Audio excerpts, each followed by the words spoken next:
আমাদের বিচ্ছেদটার ভীষণ প্রয়োজন ছিল অনিকেত। সম্পর্কের বেলা ফুরিয়ে এসেছিল বহুকাল আগে। আমরা কেবল একটা বিন্দুতে আটকে ছিলাম, অভ্যাসের পিছু টানে। তবে অনিকেত, আমারও মাঝে মাঝে ডানা ঝাপটে পালানোর ইচ্ছে হতো তোমার আমায় দেওয়া সবকটা অহেতুক অবহেলার হিসেব চুকিয়ে দিয়ে আমিও দেখিয়ে দিই অনিকেতদের ছাড়াও নীরারা ভালো থাকতে পারে। কিন্তু আমার সাহস হলো না।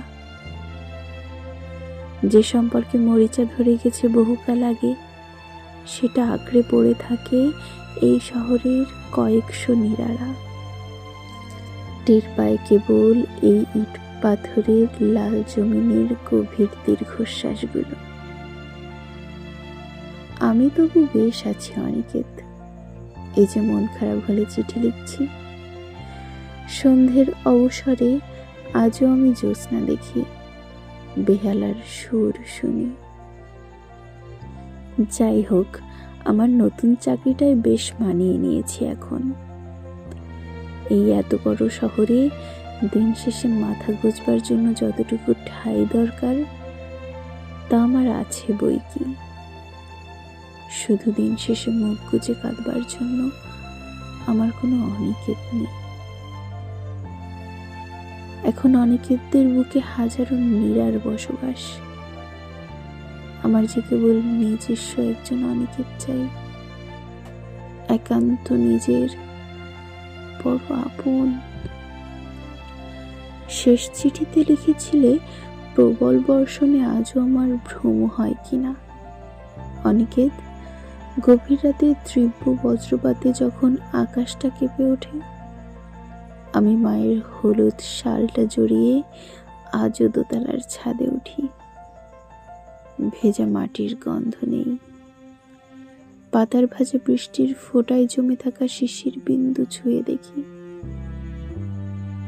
কেমন হুট করেই বুঝতে পারি এই রাতের শহরটা কতটা পুরাতন। অনিকেত, শহরের সমস্ত নীরাদের কি এমন হুট করে ভীষণভাবে বেঁচে থাকতে ইচ্ছে করে? উত্তরে তুমি লিখবে হয়তো, প্রিয় নীরা, শ্রাবণ মাসে রাত জেগে সমরেশের দীপাবলির গল্প তুমিই শোনাতে। মনে পড়ে কতটা ভীষণ যন্ত্রণা সয়ে বেঁচেছিল দীপা। মরে যায় কাপুরুষরা। নীরা, তুমি চঞ্চল বৃষ্টিবিলাসী এক কঠিন নারী, শহরের মায়াটাকে আষ্টে পিষ্টে বুকে জড়িয়ে একটা জীবন কাটিয়ে দাও। বেঁচে থাকতে শেখো নীরা, তুমুল ঝড়েও ভালো থাকতে শেখো।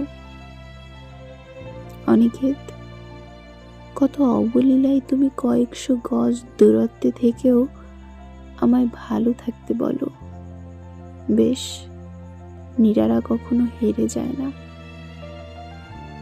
রাতের আবছা আলোয় খানিকটা শিথিলতায় কেমন নিথর হয়ে যায়। কেবল ভোরের আলোয় শুকনো শিউলি ফুল কুড়োবে বলে।